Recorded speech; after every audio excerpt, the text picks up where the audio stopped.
السلام علیکم۔ امید کرتے ہیں دوستو آپ ٹھیک ٹھاک ہوں گے۔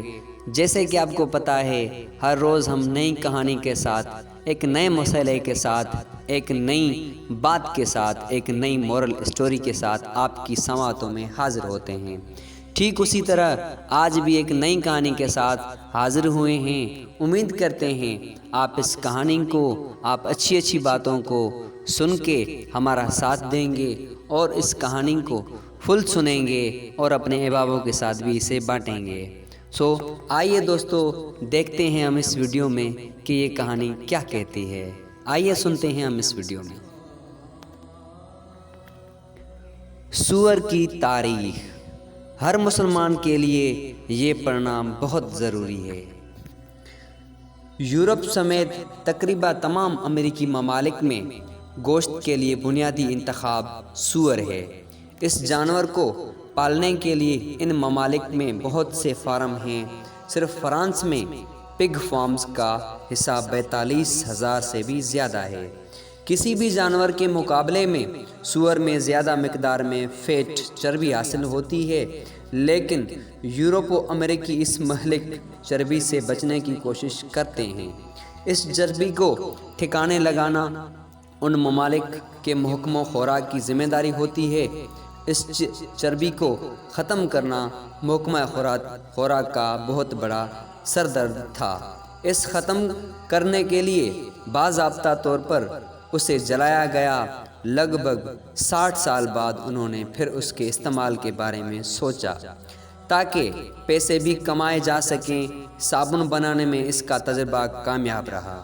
شروع میں سور کی چربی سے بنی مصنوعات میں کنٹنٹس کی تفصیل میں پگ فیٹ واضح طور پر لیبل پر درج کیا جاتا تھا، چونکہ ان کی مصنوعات کی بڑی خریدار مسلمان ممالک تھے اور ان ممالک کی طرف سے ان مصنوعات پر پابندی عائد کر دی گئی، جس سے ان کی تجارتی خسارہ بہت ہوا۔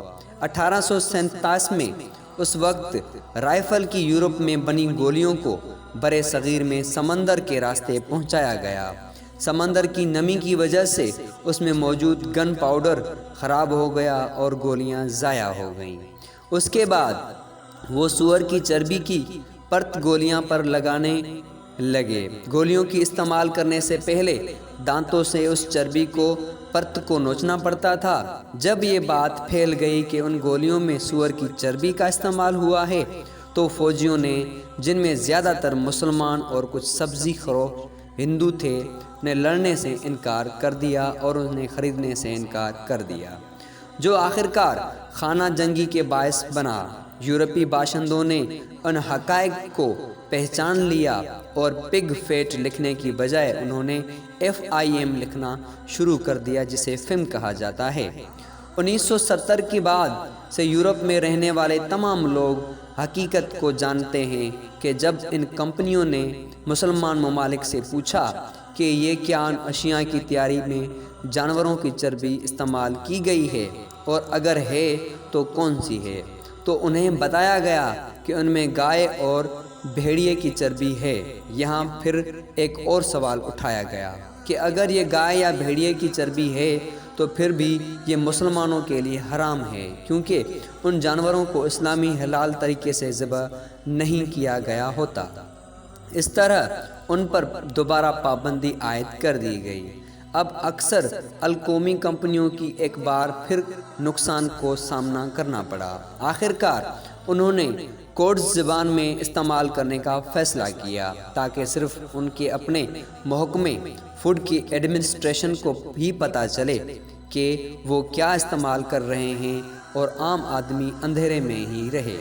اس طرح انہوں نے کوڈز کا آغاز کیا۔ یوں آج کل یہ انٹرگرینٹ کی شکل میں کثیر القومی کمپنیوں کی مصنوعات پر لیبل کے اوپر لکھی جاتی ہے۔ انگریڈینٹس: ان مصنوعات میں دانتوں کی پیسٹ، ببل گم، چاکلیٹ، ہر قسم کی سویٹس، بسکٹ، کارن فلاکس، ٹافیاں، کینڈیڈ فوڈز، ملٹری وٹامن اور بہت سی ادویات بھی شامل ہیں۔ چونکہ یہ سارا سامان تمام مسلمان ممالک میں اندھا دھند استعمال کیا جا رہا ہے، سور کی اجزاء کے استعمال سے ہمارے معاشرے میں بے شرمی، بے رحمی اور جنسی استحصال کے رجحان میں اپنا اضافہ دیکھنے کو مل رہا ہے اور بے پناہ اضافہ دیکھنے کو مل رہا ہے۔ لہٰذا تمام مسلمانوں اور سور کے گوشت سے اجتناب کرنے والوں سے درخواست ہے کہ وہ روزانہ استعمال ہونے والے آئٹمز کے خریداری کرتے وقت ان کنٹنٹ کی فہرست کو لازمی چیک کر لیا کریں اور ای کوڈز کی مندرجہ ذیل فہرست کے ساتھ ملائیں۔ اگر نیچے دیے گئے اجزاء میں سے کوئی بھی پایا جاتا ہے تو پھر اس سے یقینی طور پر بچیں، کیونکہ اس میں سور کی چربی کسی نہ کسی حالت میں شامل ہے۔ سو دیکھتے ہیں اور آپ کو لسٹ بتاتے ہیں کہ وہ کون سے ای کوڈز ہیں جس میں سور کی چربی موجود ہوتی ہے۔ E100، E110، E120، E140، E141، E153، E129،